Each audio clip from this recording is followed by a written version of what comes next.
Was there toxicity inside the culture at Man United, and has Ruben Amorim done enough to clear it all up?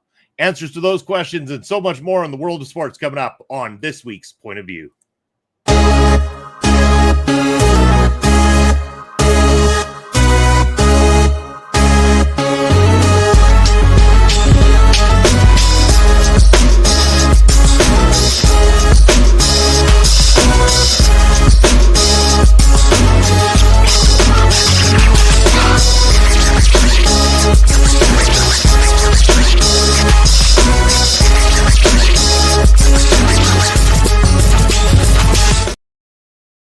Hello, everybody. Happy Sunday to you, and welcome to your favorite Sunday sports stream with the Point of View crew. That is us. I'm Bobby Munson. I'm joined by these two handsome gentlemen right beside me. Over to, I think, the left of my screen. I'm not sure if it appears the same way on yours, but it is that beautiful man over there. It is Andre C. Good morning, sir. How are you doing?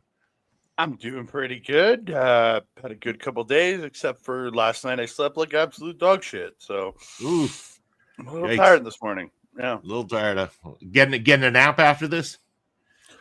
No, I got to do yard work. Ooh, the vicious yard work. Terrible.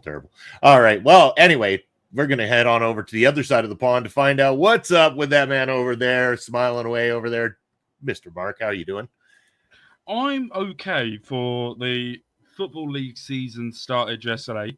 Shit result for Reading. Well, when I say Football League, I mean League One and League Two. Also, Scottish football as well started last night. Rangers picking up a draw when they should have won. Celtic about to kick off. We also had the British and Irish Lions that were going for a clean sweep for the first time since 1952.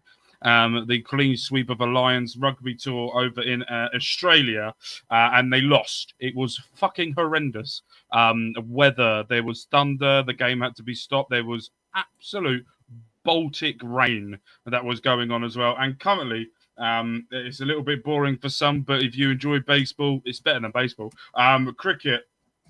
Currently, right now, England are going to try and defeat India in the last test before we go off to the Ashes in December against the dirty Aussies, where we will be facing them in the November-December time, where the hatred of the Aussies steps up a lot for the English. And it's coming to the end of that. So a lot of sport has happened. I know Bobby is buzzing off his tits over this pre-season tour that's been going on. By the way, if you haven't, there is a guy online who is not shaving his head until Manchester United have won 5 games in a row.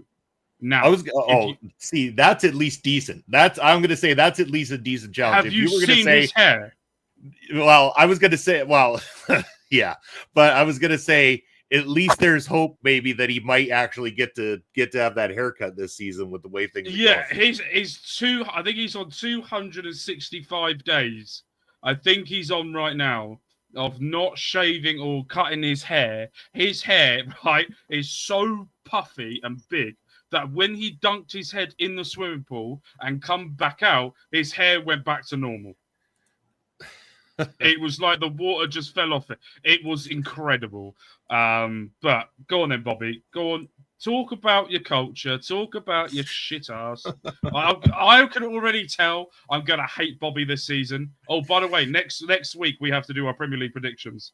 Next week will be a really fun episode because we're going to be celebrating birthday in style along with doing those Premier League predictions next week. So somebody on that screen right there pointing at himself is going to be having a birthday next Sunday. So make sure you join us here to celebrate Andre C's big day, as well as the EPL predictions for this season. Andre, are you going to get in on the EPL predictions? Mm-hmm. You to participate this season? All right. Yeah, I'm already working on it. I've been reading a bunch of different people's season predictions and stuff, and trying to think what's the best placements I could do. So, see, here's the thing that scares me a little bit. Yeah. I mean, I'm not sure yet because again, we haven't definitely seen the end of the Premier League season. And it's Astrid joining us in here. Hello, Astrid. Thank you for joining us here this morning on Point of View. as well as Vassar. Zach Minger was in here earlier, left us a happy National Watermelon Day comment. Man, Zach's been awesome. Almost every show. Night. Yeah, shows up on every show to announce which special food day it is all the time. I think last weekend was National Ice Cream Day or something like that. It's Watermelon Day today. Yeah, so he turned up in the solo stream I did last night for SummerSlam. Go check that out. My night one review. I will be back tonight for night two. But it was a happy National Ice Cream Sandwich Day. Nice. That was yesterday. He turned up with that. And I went, I love this man because he's turned up. By the way, where's STG? Is he gone off into like a little cave and he's decided like he's not turning up now until the start of the NFL season because he needs Is he pulling an Ed? No, I've seen STG a little bit in taking over the other night. I think that STG's been under the weather by the sounds of it, and now even has only been commenting sporadically when he can, due to not feeling too well, is my understanding of it. I think a lot of the training too for his big run that he's doing, his stuff has been kicking his ass a little bit. So I again love you, STG. If you're watching on replay, our friend, we can't wait to see you back in the chat there as well too. Absolutely love having you here and stuff, but totally understand, life gets to you. Life catches up on everybody. We all inevitably feel the burn. We all inevitably have those moments where, we need a break kind of thing. And I think that's sometimes just what it is. And that's perfectly okay, and fully support every bit of that as well too. So whatever it is, hope to see you back soon, buddy. I know that NFL season's right around the corner, so I'm sure we will see STG here very shortly. But so let's rewind back. Playing off Zach's thing, according to the internet, it's also National Grab Some Nuts Day. Okay, all right. Let's also mention that trying different kinds of food. Yeah, Zach did miss International Day of Friendship. Zach did miss International Day of Friendship, but Asher did not. Asher did the shout outs for International Day of Friendship, and it was very much appreciated. And can I just say, I'm going to say something very controversial. Can I say it? Don't say controversial stuff. No. If you have to have a holiday, right, and I say this about Valentine's, and I say this about Halloween, not about Halloween, but I say this about Valentine's. If you need one day a year to tell someone that one, they're your friend, and two, that you love them, what's the fucking point? What a screw. That's true. Do you know what I mean? I tell my wife every morning when I wake up, I tell my wife every morning, I love you. Have a good day. I would tell her every single day, right? And I'll sporadically get stuff. Why the fuck am I spending more money on the 14th of February? Because some prick in a nappy with a bow and arrow told me that I have to tell that I love her even more. Like, I'm not being funny. I understand where you're coming from. You know what I mean? I understand where you're coming from, but just stop being a fucking Scrooge. Brett Martinez joining us in the house this morning as well too. Thank you for joining us, Brett. Love having you here as we talk all the things. I'm with Mark. We're almost 10 minutes into the show, and we barely scratched the surface on the sports. We were about to talk about Manchester United, and everybody likes to hijack and make sure that I can't glorify the Mighty Reds when it's time to glorify the Mighty Reds. I have had to take a browbeating over my team for so long that it was phenomenal, first of all, to see a 4-1 win recently. Yeah, the other win previously, 2-1, they just edged by, but it seemed to be progressively better. You got to admit, with each game they've played in this preseason, it was a change. The first one out, okay, it was a draw, and it was like, oh, shit, are we back there again? Next one they won. Like, all right, boys, looking a little better. Then 4-1, and that 4-1, man, they played that game. That was a dangerous-looking Manchester United team that was all into that attack. They were all over their opponents. They were quick to recover the ball. I mean, players were looking great. Players that didn't look great last season are starting to settle in and look like they're fitting the system. Dorgu, for God's sakes, like, man, he barely made a blip on the radar last season. Now he's the man out there. He got a goal and assist in the last game. He is rocking it. Like, man, Dorgu is the guy. Like, he is going to be in that left wing back, that wing back position quite frequently. And right under him, that understudy, Leon, that they brought in, the 17-year-old kid, man, he's looking sharp as hell too. At the same time, this is allowing some better freedom for plays to be made. Ahmad is starting to look a lot better out on the right flank in doing this system with the way it's being set up. Cunha has become the heart in that thing. Like, maybe he hasn't scored, but he's strong on the ball and he's holding some stuff up, allowing plays to happen. It's all of it is starting to slowly connect in the way that it needs to connect. And the best part is, Everton, your ass is grass tonight, because not only are you going up against that more confident, less toxic Manchester United group, that Amorim said, if you ain't here to be part of that badge, if you aren't here to play for that badge, you're not here at all. And he has exiled the players that he feels have been toxic to the club. And now all of a sudden there is a mind shift. All of a sudden these players seem like they're playing with more freedom, more confidence. They seem happy to be there with Amorim.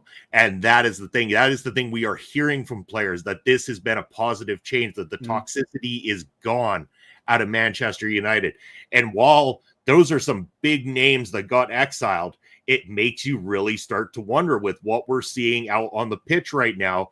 And again, Everton, I warn you, you better bring your A game, because not only is it that Manchester United lineup, but it's that Manchester United lineup plus the debut of Brian Mbeumo to that Manchester United lineup tonight. And that attack is going to be fire. It's interesting, but the one thing I will say is you are right. You've got Marcus Rashford, who by the way, I don't think is a toxic person. I just think Andre's had enough. He did a Marcus Rashford. He's had enough. He's fucked off. I don't think Rashford is someone. I just feel like he's someone that if things are not going his way, his head drops. And I don't think he leaks things to the press. And I think his mentality is now going to change massively, because it has to, now that he's gone to Barcelona. Jadon Sancho is going to be on his way, most looking likely. He's either going to go to a Saudi club or Juventus. You got Anthony, who's not linked to anyone at this precise moment, or known to be going anywhere. You've got Garnacho, who a lot of people are saying this is a good thing to do. And there was quite a funny clip that resurfaced recently that I found, and it was Mark Goldbridge, and he was talking about Manchester United, and he sat down with Ben Foster recently, or a few months back. I can't remember when that clip was taken, and he turned around and said Garnacho will be the worst thing for Manchester United, and that was Ben Foster who said that. And Mark Goldbridge was like, yeah, but he's performing. He goes, no, you can tell he's going to be the worst thing that happens to Manchester United. He's now also been told he hasn't got a future. Chelsea are looking at him now as well. But Chelsea want to get Javier Simmons for Red Bull Leipzig done first. And then they're going to go after Garnacho at the same time. I do feel like Manchester United, I'm looking here at the fixtures of what you played during your pre-season. When you weren't the strongest teams. I'll admit, we had a promoted team, and we had two teams that weren't much different in the table to us at the time. Yeah, so if you look at Manchester United's fixtures right now, of what's happened in this pre-season friendly, when they started their pre-season friendly, they played Leeds, drew 0-0, beat West Ham 2-1, and beat Bournemouth 4-1. The issue I will do is, if I'm Manchester United, I'm looking at that back line and going, we've conceded West Ham and Bournemouth, we've conceded goals against. And it's good that you might have Martinez in there, De Ligt, Euro, Harry Maguire, but there's something still not right with your defensive back. I will also say as well, if you don't get the goalkeeping situation sorted, I do feel like you're going in for another long-ass season. I think that you are a goalkeeper, and you're also going after Sesko as well, the Red Bull Leipzig striker, who Newcastle are also going after. But there's also chances that he could go to Newcastle and challenge Alexander Isak, who did the worst. He has done the worst timing of a transfer request I've ever seen in my existence, where Liverpool wanted him. Newcastle was like, I don't know. The Liverpool went and signed Hugo Ekitike from Rennes or Lille. I can't remember which one it was, but they signed it for £75 million, and now Isak's gone, I want to go to Liverpool now. Why? It is very much on the point of, as you can see, my son in the background jumping around, and he's off. Very much of when you see like Newcastle are going through, and this is my worry about the Premier League this year, and this is a conversation that needs to be had, and I think that this is the right place to have it. I feel like financial fair play is now coming to fuck teams. And I'm going to be, and this is when the Premier League is now going to be fucked. I'm not, so, Andre, I'm going to try and dumb this down for you as much as I can. And people who don't know about football, I'm going to try and dumb this down. No. But I mean, it's ridiculous. It's ridiculously hard to understand, and it's really stupid how it's worded. So, financial fair play is you have to spend as much as you're given. Easy way to look at it. How much of a sponsorship you get, how much of a TV revenue you get, how much of any sort of deals you can make is how much you can spend. But there's a limit to that spending. You could only minus around about 15 to 20 million. That's the negative that you could go into with the financial fair play. The problem you've got in the Premier League right now is you have Newcastle United, who have the wealthiest owners in the world. That's not even a statement. They are run by PIF. PIF are the team that run every single Saudi team in the Saudi League. They are the kings and queens of Saudi. They run Newcastle United. The issue with Newcastle United is because of their finishing positions over the past, and you have to accumulate the financial fair play over 5 years. So it has to accumulate for 5 years before you can do, or you have to work out the finances before you can do anything. Newcastle got taken over 5 years ago, but because Mike Ashley didn't do much sponsorship or anything, it's the same with Aston Villa. Aston Villa have, I think it's the fourth wealthiest owners in the league, and I think the guy's American. I could be wrong with the Aston Villa owner. I'm not sure. They also have the much better standing of things. Now, this is when financial fair play doesn't work.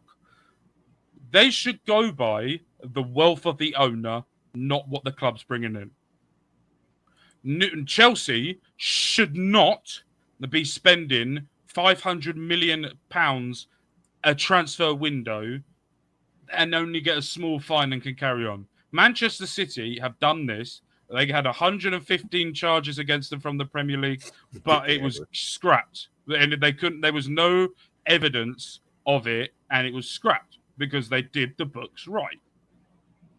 They cooked those books right. That's the right way to.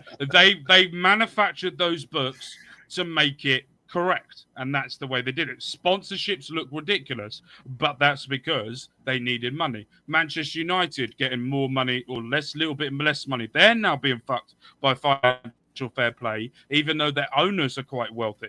You've also got the likes of Tottenham that can spend, and they're starting to. You've got the likes of Aston Villa who are struggling, Newcastle who are struggling. You've got bigger. I think now people are looking at this going, the financial fair play. You cannot have a Crystal Palace. You cannot have like a Brentford. Brentford are getting absolutely rinsed this transfer window. You can't be having teams that are mid-table like a Fulham. Who gives a fuck about Fulham anyway?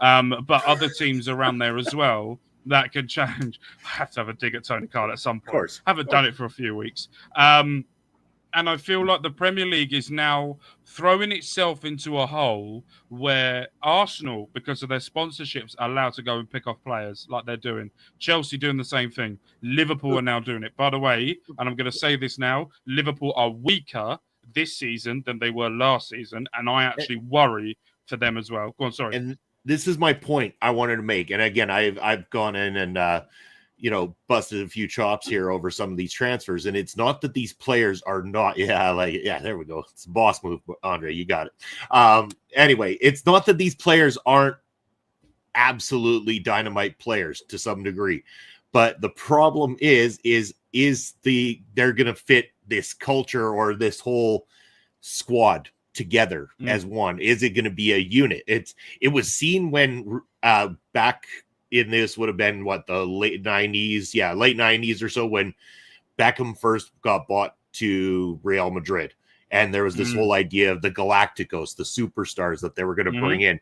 It took a while for that to work properly, kind of thing. The idea was great, but it did not shine the way it did. And they spent a lot of money to bring those players in, creating this super team. Oh, to the point where people in Spain couldn't get a car loan because so much money had been spent on football players. Yeah. But that's the thing I worry about the likes of a Liverpool and stuff like that. They did phenomenal last season with who they had.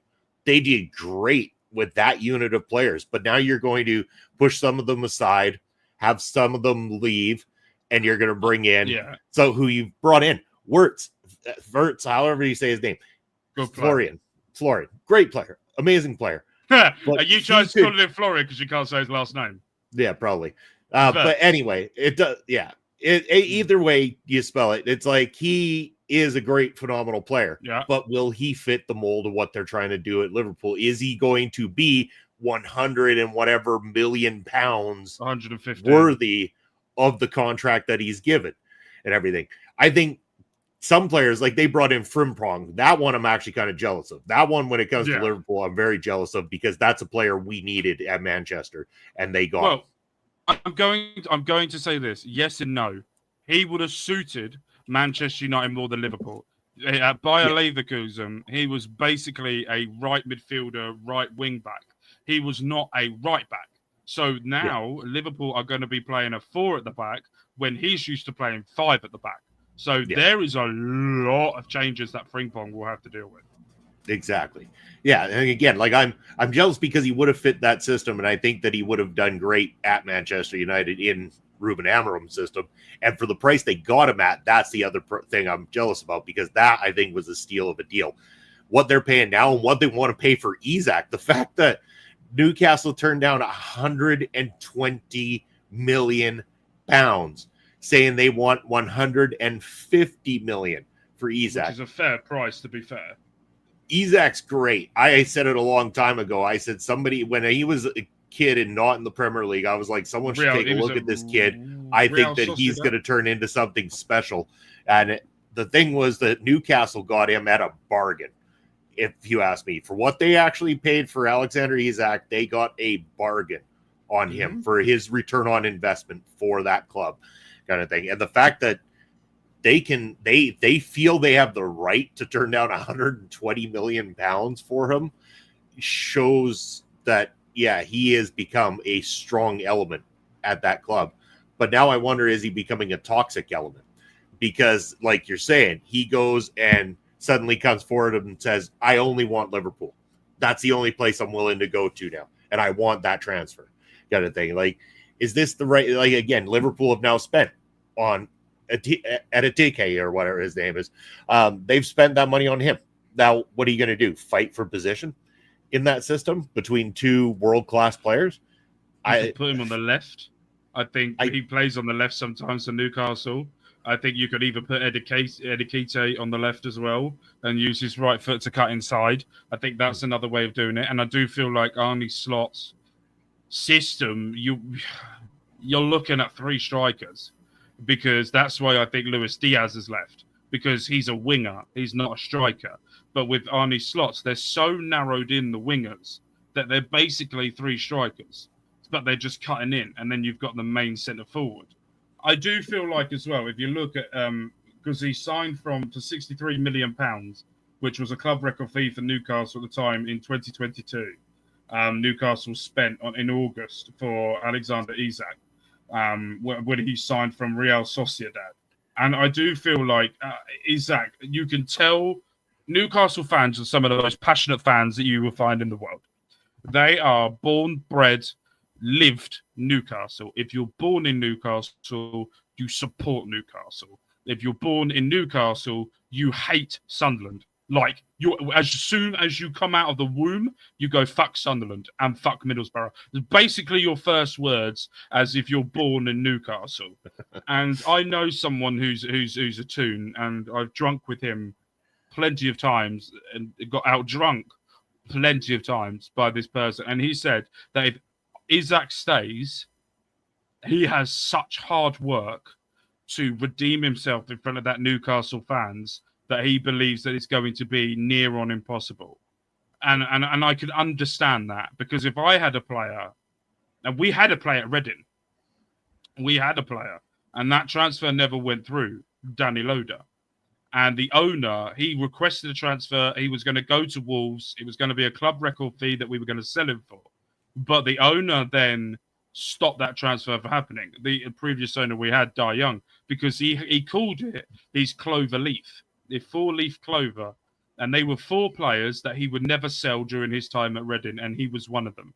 Because of that, him refusing to sell him, he kicked up a fuss and never played for Reading again. Not only that, when he got brought back into the side because of the attitude, he got booed every time he was playing for Reading. Now, Newcastle are a different species compared to Reading. They are full metal mayhem compared to us. But I do feel like there is redemption. If Isak signs a new deal, and they what they do, Newcastle need to be very intelligent with this. They need to get him to sign a new deal. They need to give him a release clause. And they go, if that release clause in one payment is hit, you can go. We're not going to stop you. We're not going to leave it to anyone else to take it. And I think if they did that and he signed another 3-year deal with a £170 million release clause and go, right, you concentrate on football. If that £170 million gets triggered, or we don't want you anymore, then you can go. But apart from that, go. And they do need to bring in Sesko as another striker. They haven't got anyone else. They also bring in Ramsdale from Southampton as the goalkeeper and could be their number 1 choice over Nick Pope, because Nick Pope's having a horrid pre-season for Newcastle. And I do worry for Eddie Howe this year as well, because of all the every transfer target he's gone for.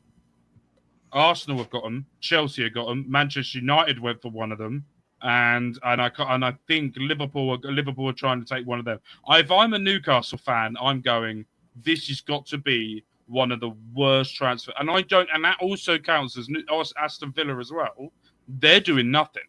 They've had to sell their women's team to try and be sustainable for European football. It's fucking, the Premier League is so fucked at the moment that without helping the Big Six, or the so-called Big Six, that I feel like we're going to get to a point where I just feel like the fans are going to take over.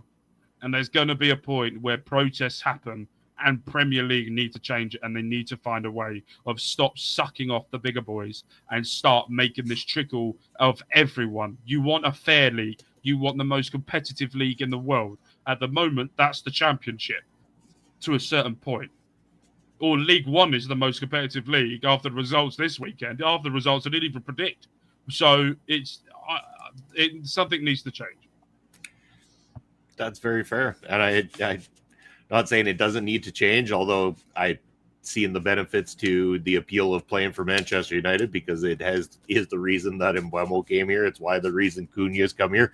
And they've made it very clear that the only way they're going to put a bid in, even though Newcastle has put a bid in for Šeško, the only way that Manchester United will rival that bid is if Šeško says that's what he wants. They have talked. Apparently, the rumor has it is they have spoken to the player, laid out their intentions, what Ruben Amorim's game plan is, what they have envisioned. If he likes it, let them know, and they'll put in a bid. If not, and he's content going somewhere like Liverpool, then they're not even going to battle over it, kind of thing. And I think that mentality for United right now is a strong one to be having.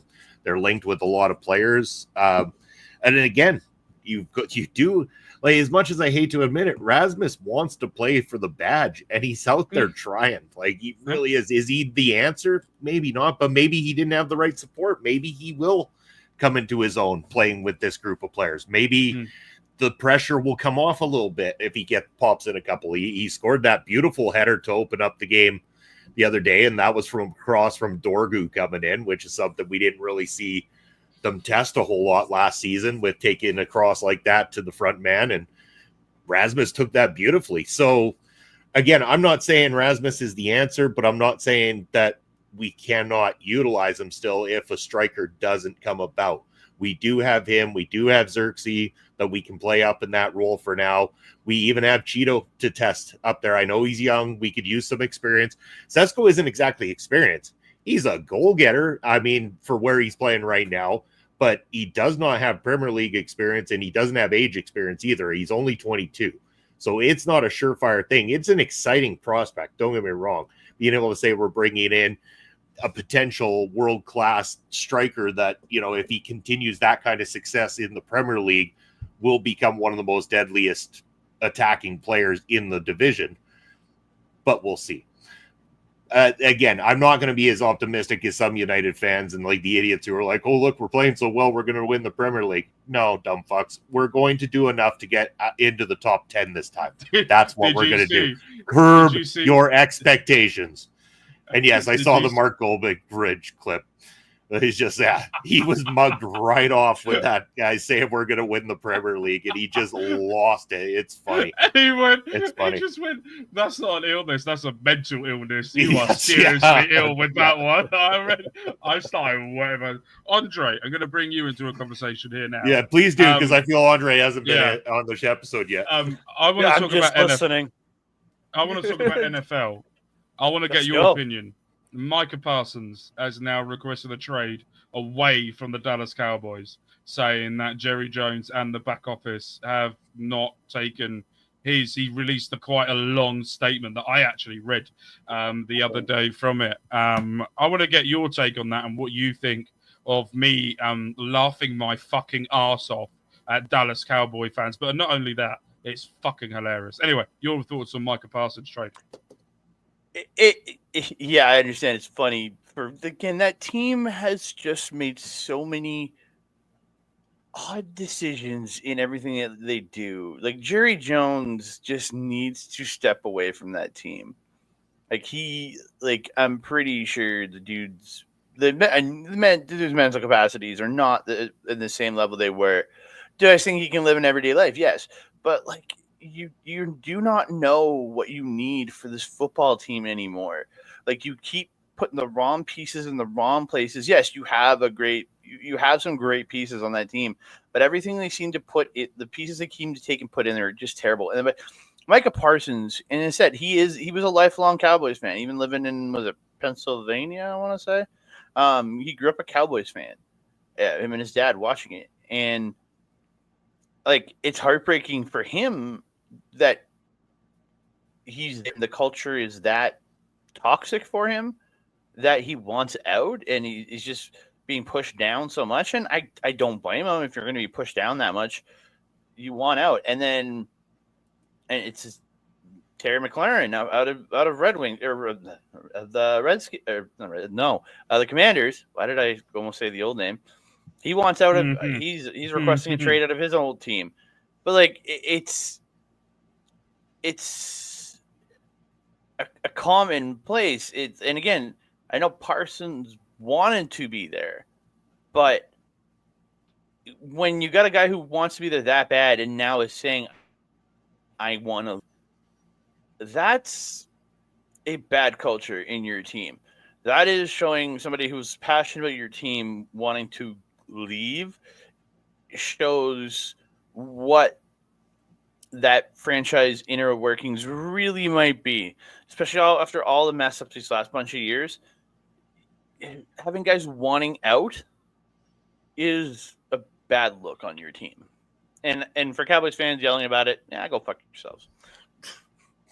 Also, Jerry Jones come out the other day and said that he was been trying to call the agent and been trying to get it, and he also told Dallas Cowboys fans not to lose any sleep of it. And because Jerry Jones come out, Rock Nation, who is the agency Rock Nation Sports are the agency that looks after Micah Parsons, have come out with a statement in the past hour.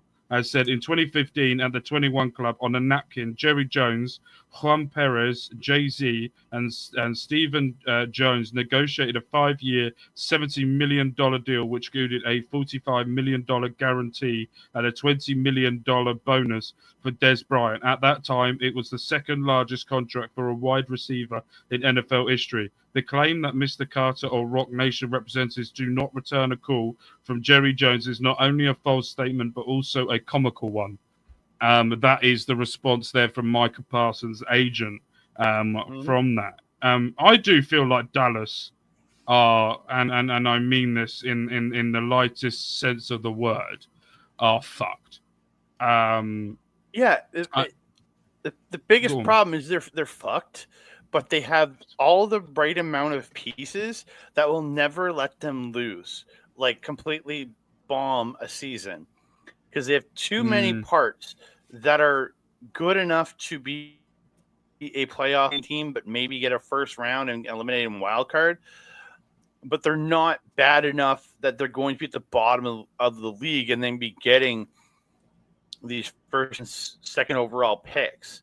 That's the problem with it. Like with Dallas, you'll never see them get those top end picks because they're good enough not to be shitty.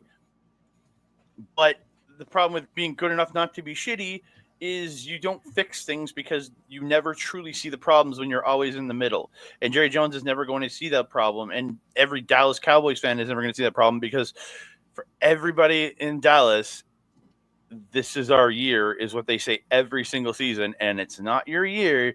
It's you need to rebuild some shit.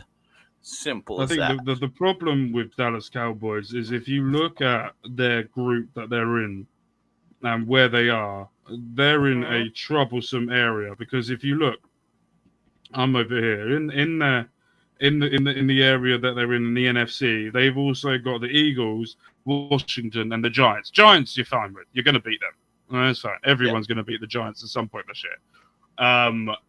You're not going to beat Eagles. You're not going to beat the Commanders. You can't play yourself. You can't play yourself. And at the moment, Michael Parsons could land in with the Commanders because he worked with Dan Quinn before in Dallas. So, and there's also potential places. I doubt it. I doubt it. If he gets traded, I really doubt the Dallas trades him to a division rival. Do you think that at this point Dallas cares? Because at one point Buffalo are looking at this. There's also please don't give him to Buffalo because that means Miami are absolutely truly fucked. From that one, go to Buffalo. Let's go. Not that they aren't already, but no, we're slightly fucked. It got made worse the other day when Donald Trump was talking about Miami Dolphins, which really hurt my soul. And he started praising them. So that was interesting. But you've also got, I don't know. I just feel like when we do our predictions, which is coming up at the end of this month, and we're doing our fantasy team as well, that's coming out at the end of this month as well. I am interested to see how many of us pick a Dallas Cowboy player. That's what I'm more interested in. You're not going to pick Dak Prescott. Oh, Dak is a great pick as a secondary quarterback in fantasy. Like, yeah, I'll give you that one. I don't think anybody picks him as their number one, but as a number two quarterback for the bye week you need, or if your top guy goes out, Dak is he's a solid fantasy performer. His team just doesn't seem to want to make wins in the real world. Very true. Very, very true. From that. But yeah, do you want to talk about Formula One? Yeah. You watched all the race. I only watched the last half of it. Can I just say, and I mean this wholeheartedly, can we please get rid of the Hungaroring track? It's fucking awful. It's woeful. You could put the cars on bicycles and they still won't be able to overtake each other. It's the worst track. I wouldn't say of the season, Monaco's there. But it's one of the worst tracks of the season, the Hungaroring. It's horrid. I think Lando Norris' strategy won him the day, and he won the day by coming first.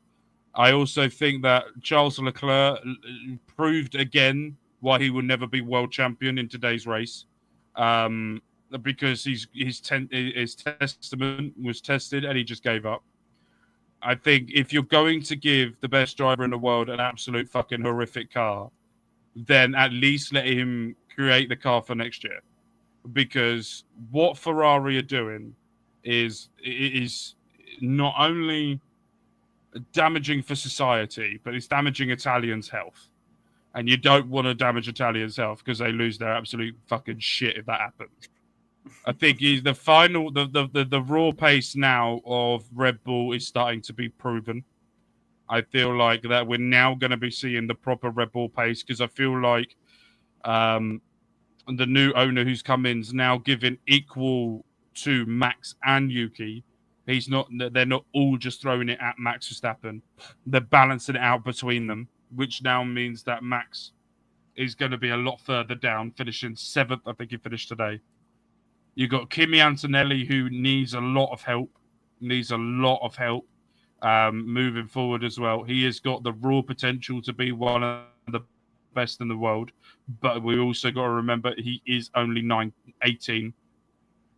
I think what Lewis Hamilton is doing behind the scenes is fantastic, sitting down with Kimi Antonelli. There has been a lot of reports that Lewis has been going with Kimi around Italy to try and help him. You've got Isaac Hadjer as well, who's a massive Lewis Hamilton fan, who's been working with Lewis Hamilton as well. I just feel like you've got a group of young talents that I worry about in Formula One, because Formula One has become it's a bit like the Premier League, what have you done for me now? Not what could you do for me? Mm-hmm. Those type of things for managers as well. And I think Aston Martin today showing that the raw pace that they got, Fernando Alonso getting the triple amount of points that he's had all season and still getting more points than Lance Stroll by a country mile. And also a good race from Stroll for his standards, which is below expectation. I love the dude, but he at this point, like, if it wasn't for his dad, he wouldn't be racing in F1. But no, not at all. Yeah. There are so many good drivers. Valtteri Bottas lost a seat because Lance Stroll is still in one. Let's remember that. Also, as well, there is still a lot of talk about Cadillac. George Russell still hasn't signed his new deal. Could Cadillac come in and swoop him up with a nice long-term deal? Toto Wolff trying to tie him down. And Max already committing to 2026 on top of it all with Red Bull. Yeah. Like, Toto could be screwed next year. Toto could go from the best grid, the best negotiation, to having the worst. And I feel like if George goes, I don't like the way I've been treated here in Mercedes, I'm going to go to Cadillac, then Valtteri Bottas will step in to that Mercedes car and give it some sustainability, but you're not going to get a George Russell type drive like he's doing now. No. I do worry for Mercedes that they do have the best engine going into 2026. It is very well known that at this precise moment, the best engine for 2026 is going to be that Mercedes, and it's going to be that Mercedes by far.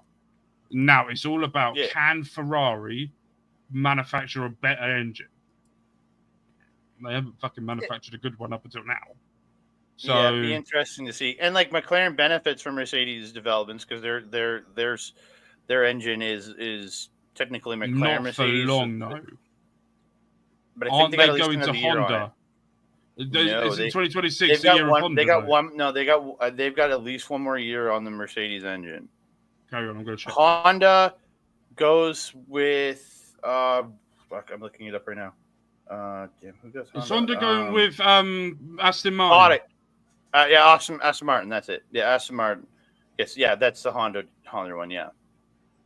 So, yeah. Carry on talking. I'm googling things. Yeah, because Ford's coming in for Red Bull and Racing Bulls, and then I'm looking at it right now. Honda is Aston Martin next year. Yeah. So, Audi are coming in as an engine manufacturer.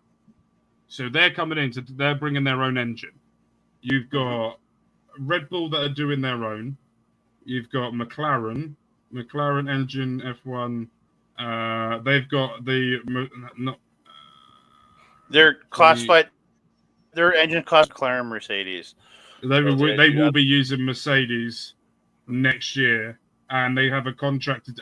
Okay. So for the 2026 F1 season, McLaren will continue using the Mercedes power unit having extended their agreement through the end of the 2030 season.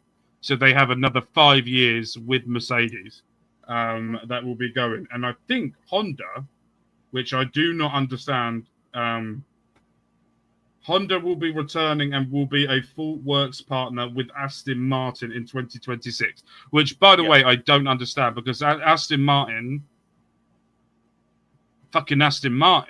surely they can develop their own fucking engine.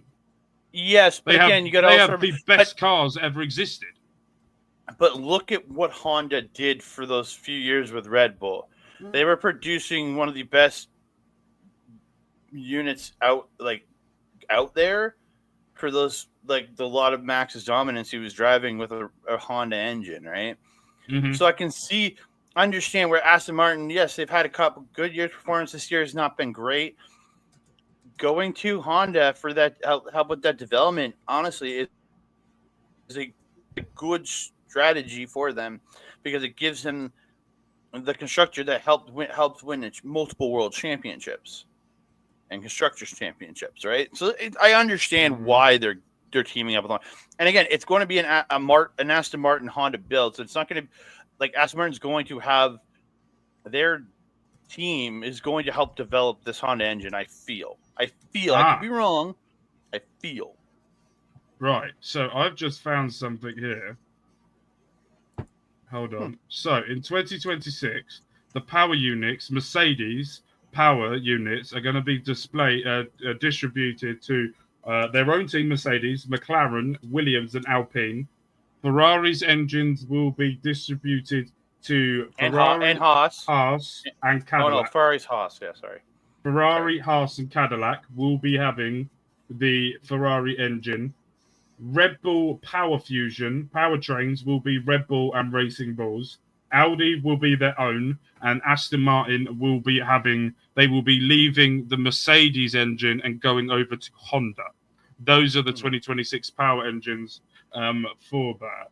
I'm interested to see why Cadillac are not coming in. Maybe they're doing a little work thing to start off with, because Cadillac are an engine for their cars they got in the US. I can see Cadillac eventually developing more of their own, but I think coming in for your first couple seasons, I think you want an established, ready-to-go power unit and engine and everything. I think that's what you want as a brand new team coming in. You don't want to be gambling on an engine you've built from the ground up, and you can start developing your own engine. Getting the information you've known and you learn and develop your own engine going forward. But I think Ferrari's engine will be good for them for the first couple of years at least. Interesting. Cadillac have got 2 buildings.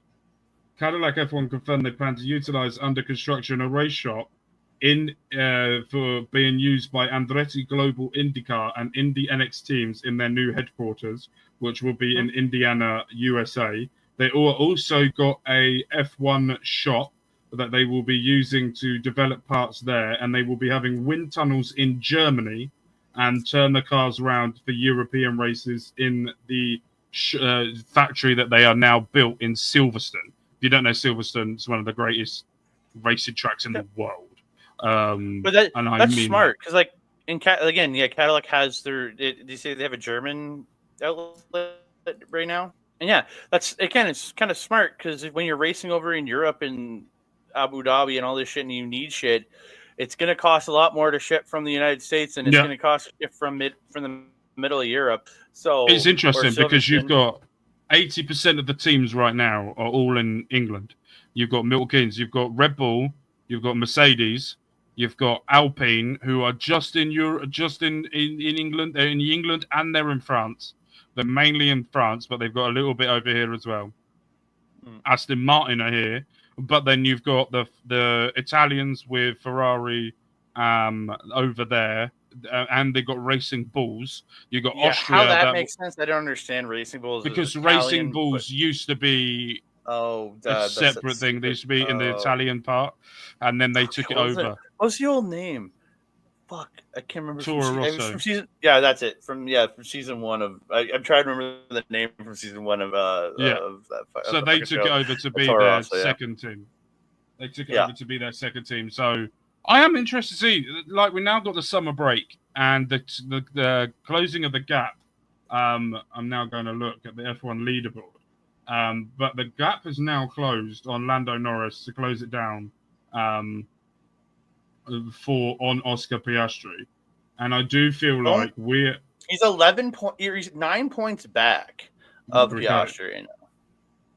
Yeah. I am so interested to see how this goes, because what is the first race we've got after this summer break? Dutch. Such a shit race. Yeah. All right. McLaren's will destroy that one. If no one's, I don't think majority of teams are now going to do upgrades. I feel like we're now at the point now where upgrades are not. Yeah, we've got the Dutch, and then we've got Emilia. Oh, then we've got Monza. Oh yes. I'm looking forward to seeing. I'm looking forward to the Vegas Grand Prix. I've loved watching that race the last couple of years just for the look of it. It's not the greatest race, but the look. Just watching them kind of. No, it's 11. It's 11 at night. No, it's 4 for me. Yeah, so I deal with what I deal with. I'm not getting up for that bollocks. I'll watch it the next day. Fuck that. I refuse to get up. Paid for by the following. That is the greatest. What the fuck just happened? That is just the timing of that was epic. Should we let Bob? I think we should let Bob get back in on this. Yeah.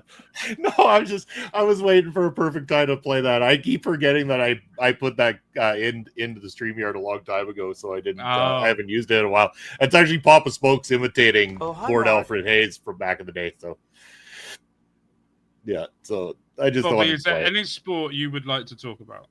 Not really. To be honest, I was enjoying listening to you guys go on about F1, to be honest. I don't know. I mean, speaking of Papa Smokes, his team, the Blue Bombers, might have won the other night, but they're still struggling at the mid-table in the CFL standings right now. And I know it's just absolutely getting to old Papa there that the Saskatchewan Roughriders are sitting in number 1 across the entire division right now, because that hasn't been the case for the last few years. The Blue Bombers have been dominating the CFL lately, and all of a sudden the Riders have had a little bit of a turnaround. All of a sudden they're 7-1 this season so far. The worst team in the league, as expected, is the Alouettes. Is your team? Yeah. They're not my team. The Alouettes. If I'm going to cheer for anybody in CFL, it's the Alouettes. But the Alouettes that got stomped by the Riders this weekend. 5-3. At least they're 5-3.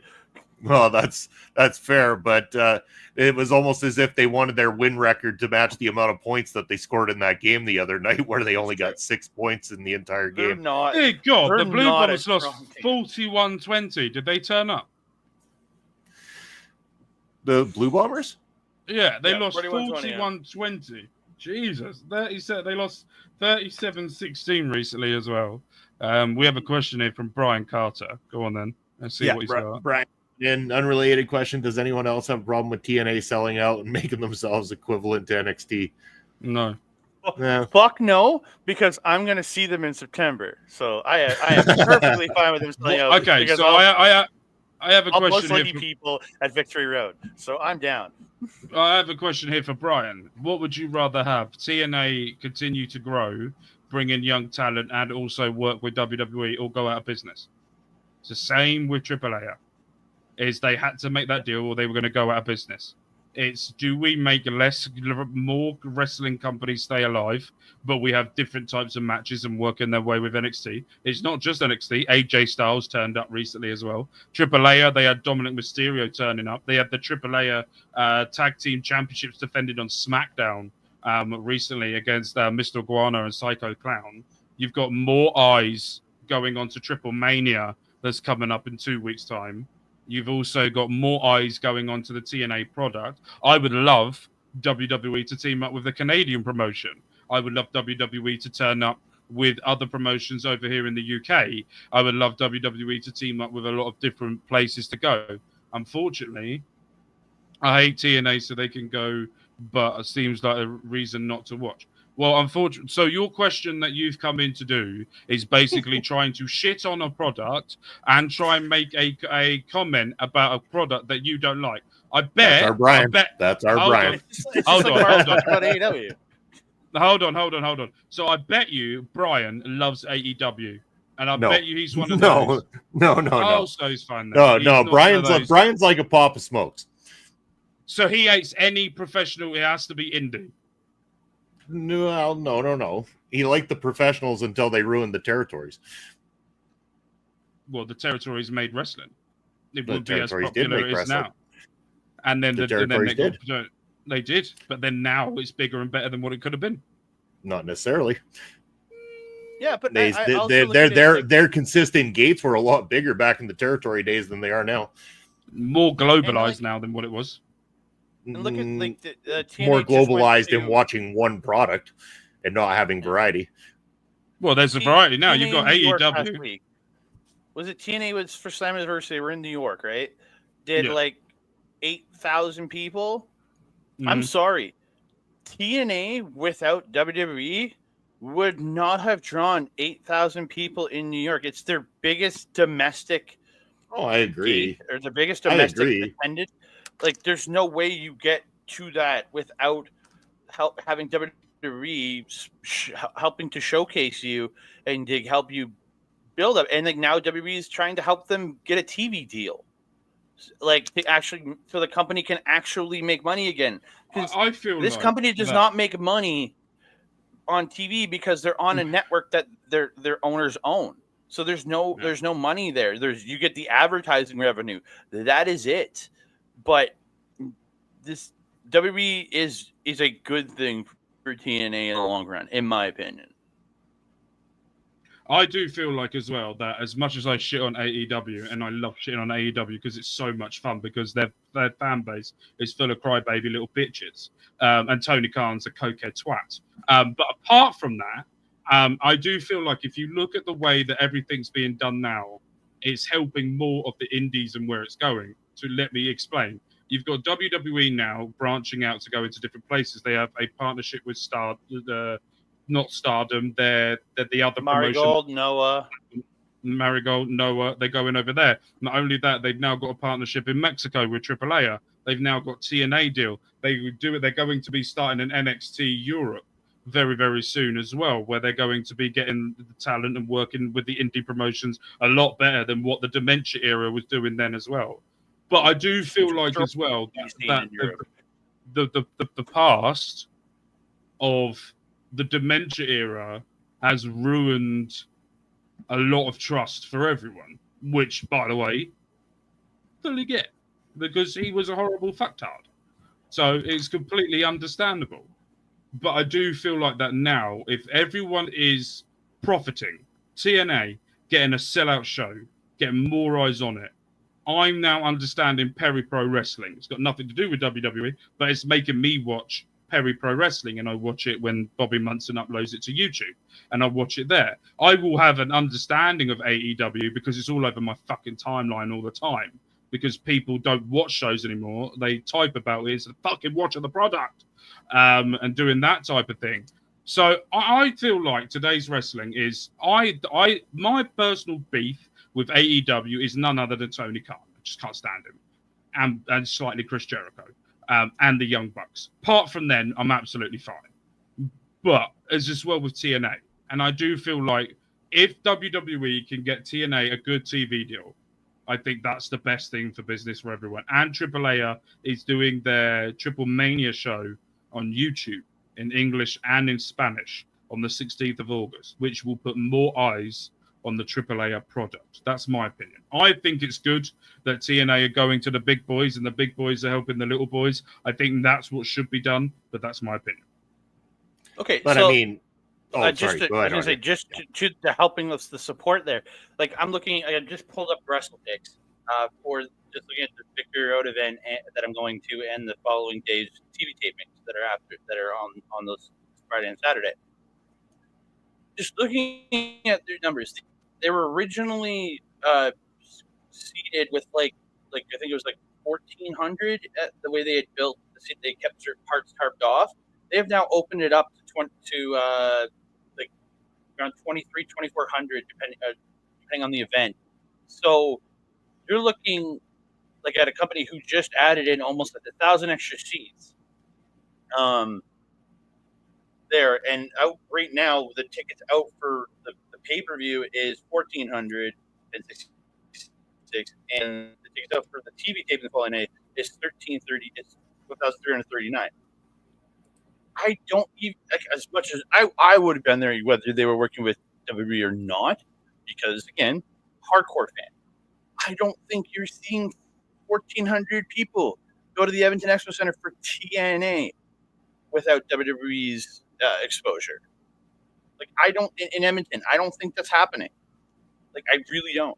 It's so WWE doing what they're doing with these companies is great for exposure. It's great for the business, and yes, they're hedging their bets to not be getting sued again, like with MLW for the practices that they got sued for. They're protecting themselves that way by working with everybody else. But does it benefit everybody else? Yeah, it does. But then you also see as well that if there's a big show like a SummerSlam, like a Survivor Series, a WrestleMania, wherever WWE go, the indie promotions follow and go to that area and find little halls to go and wrestle in as well, because they know there is going to be a sea of wrestling fans and talent all going to be in one place, which then helps other companies gain revenue that they wouldn't have gained before. Sorry, Bobby. I'll pass it back to you. No, it's okay. We are over the hour, so I'm going to do one last comment on this topic, and then we're going to go to the things. And I will say that to me, as somebody who's watched for a long time, observed for a long time, and done a lot of studying on the history of pro wrestling, as much as we say that this is helping, let's not forget that WWE is the one that created the fucking problem to begin with, because they spent so many years bullying the smaller companies out of the way to try to make themselves the only global company that existed, to the point where these companies had to fight, claw, and do everything they could to try to stay alive. That's TNA included. Now we come along and say that it's good for them, but they created the problem to begin with. Now they're trying to throw a lifeline. This also, to me, is the death of the territories part 2.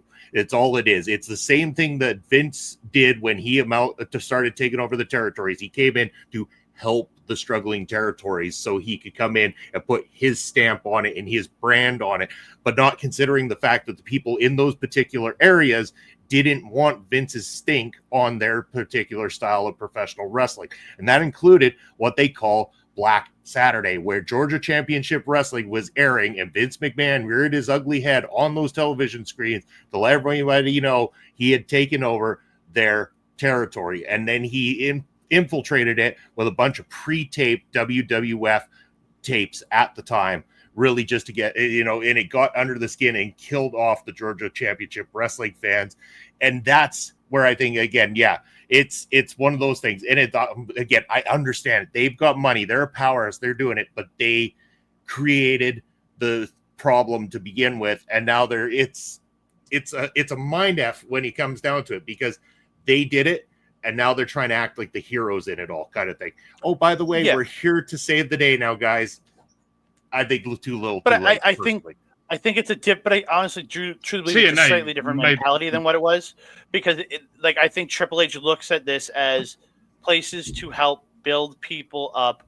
Like I think he's looking at it as like NXT as another. Like you look at TNA as another NXT. Looks at Noah as another NXT. Places that can build some people there, let them get good experience, and then he can bring them over, and which honestly I'm good with that. Like, because again, these people, most any wrestler, your desire is probably to be in the WWE in the end, and the end of it anyways. So, and also TNA created their own depth with Dixie Carter and the Kevin Nash era of doing things.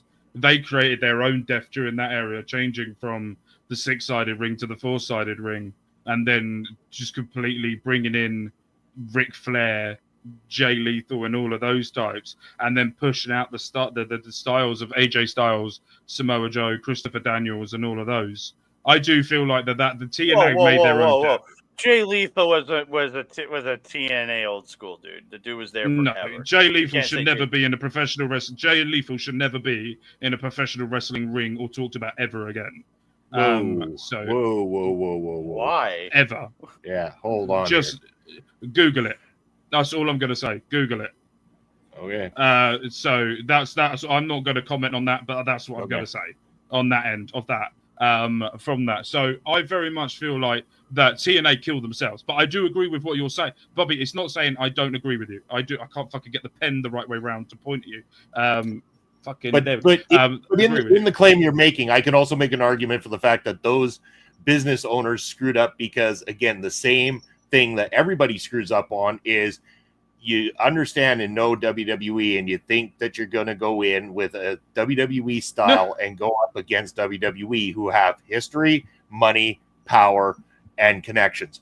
And you're not. Go in with the mentality that you're going to do your own damn thing and ignore the big dog and do your own damn thing, and you'll be just fine because there is a niche market for your style of wrestling, but stick to it. Stick to knowing what you know best and stick to it and do it well, and you won't have these problems. And that is where the issue comes in. Why have WWE ID if they need more talent and then acquire control of the indies as well? Their roster is already too huge. I don't understand the ID program anyway because they ID'd Zoe Zager and then she gets called out to be doing a tryout this weekend and stuff like that. Why does she need to try out if she's already been kind of partially signed? Because she is partially signed, but it's the WWE is just to kind of put a tag on somebody. It's like this is a potential future person, but they're still going to want to bring somebody into the tryout things to see where they're at, see what their level is at fully and what they can do for them and everything. So like I understand it. Like look at LJ Cleary, he just did the thing, but he's been working in Noah for years and been a top guy, which they've seen his work over in Noah, but they still had him come to the tryouts this weekend. Daga, same thing. He was at the tryouts this weekend. He's been working in Noah forever, and they've seen his work, but they still had him come to the tryouts. Yeah. I'll give you an example, Bobby, and I'll put it into a different sport terms. It's like the MLS.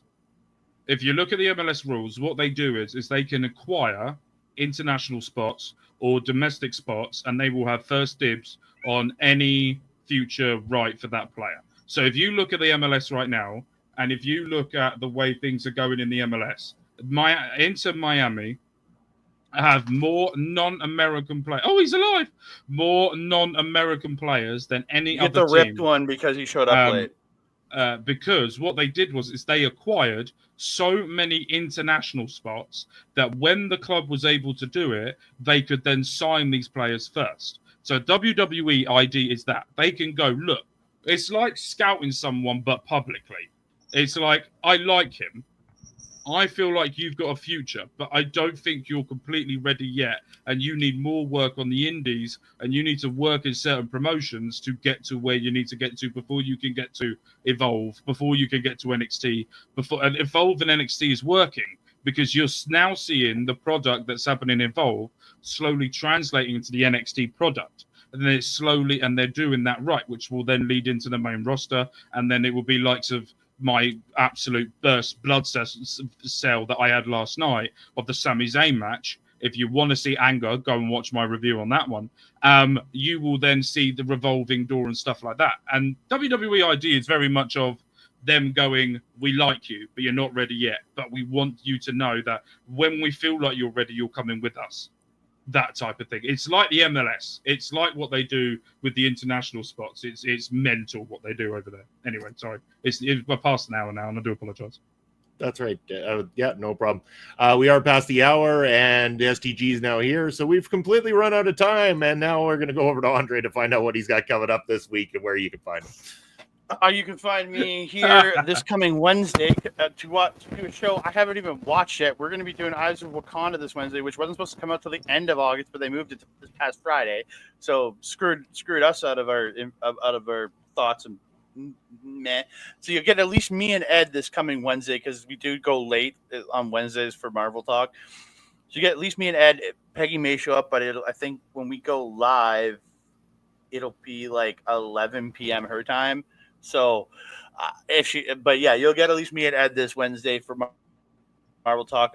Over on Backbreaker Video, We have a new episode of the Pop Spot coming out this Tuesday, featuring myself and AWS as we talk about the Love Pro Wrestling event that we were at on Friday night. AWS getting to go to his first LPW event because he has yet to be one. So that was his first show, and it was a good time. And he'll tell a story about one of my friends making himself laugh so hard he got a nosebleed. We'll talk more about that on the Pop Spot. So check that out this coming Tuesday. We're on Backbreaker Video, and then I'll be back next Sunday, The Point of View, and I will have a very interesting list for the Premier League. I can't wait for this. I can't wait for Andre's list. As Andre drops teasers of dripping in blood, we'll go over to Mark to find out what he's got coming up this week and where people. I have to. What have I got coming up this Wednesday on Mark Talks Men's Health? Yes, I will probably lose my shit at the end of the season. On Mark Talks Men's Health, coming up for you this Wednesday is Mel Ball Collins, where we talk about men's and women's mental health, what needs to be done for men's health, as well as her thoughts on everything that's going on with the life of society at the moment. On Mark Talks Wrestling, we are building... no, we're not. We have got Heatwave coming up for you starting tomorrow. We've got the main event tonight of AAA on WWE 2K25, where Shaq Diesel, yes, the NBA star, who is your current AAA All-Star Professional Wrestling Champion, will go up against Dexter Lumis in that match. And then next week, there is... How do I not spoil? There are 3 matches that go longer than 25 minutes coming up for you. And there's one match where there's a debut of a certain superstar that will be coming next Sunday and absolutely fucking annihilates a team. So you need to go and watch that as well. And on Mark Talks Football, we are in China. And the reason why I'm staring at Bobby's face while I do this is because a lot's happened since this recording. So there's a lot that's happened behind the scenes since that recording. So we are going into our final season to try and win the Chinese Super League before we then put our full focus onto trying to win the Asian Champions League. So make sure you check it out. But Bobby, what have you got coming up and where can we find you? I've got as little as possible coming up at the moment. Thursday night, you're going to be able to join me and Papa Smokes for another rendition of Ring Respect Radio. We are going to be doing trivia night this Thursday night. So if you want to play along, make sure that you are in the chat on Twitch or YouTube, and you're going to be joined on screen by some of our regular wonderful cast of friends joining us for trivia night once again. Other than that, of course, you can join myself and Papa Smokes on Prairie Pro Wrestling's YouTube channel. We just had our review of our last weekend series of shows that came out on the channel yesterday, and then next Saturday we're going to be back to regular wrestling action for all of you pro wrestling, indie wrestling fans across the globe. And then again back next Sunday, where champion Bobby of the EPL predictions is coming back to defend his title. This time Andre getting into the fold, so we'll see how it goes. But all of these wonderful things can be found excited to see what he does. right here on OLE Podcasts. Yes, right across the board on all social media as well as YouTube and Facebook. If you're watching on repeat and you like what you've seen today, hey, why don't you smash that subscribe button down below, because 75% of y'all are watching without subscribing. So go ahead and click the subscribe. Go ahead, smash that bell that's going to notify you when stuff comes out, and give this video a thumbs up and leave a comment. Always check in the comment section, looking to get back to you, the viewers, the fans, the wonderful people out there that make this possible. But that's going to be it for us this Sunday on Point of View. Thank you for joining us, and we will see you in a week's time. Take care, everybody.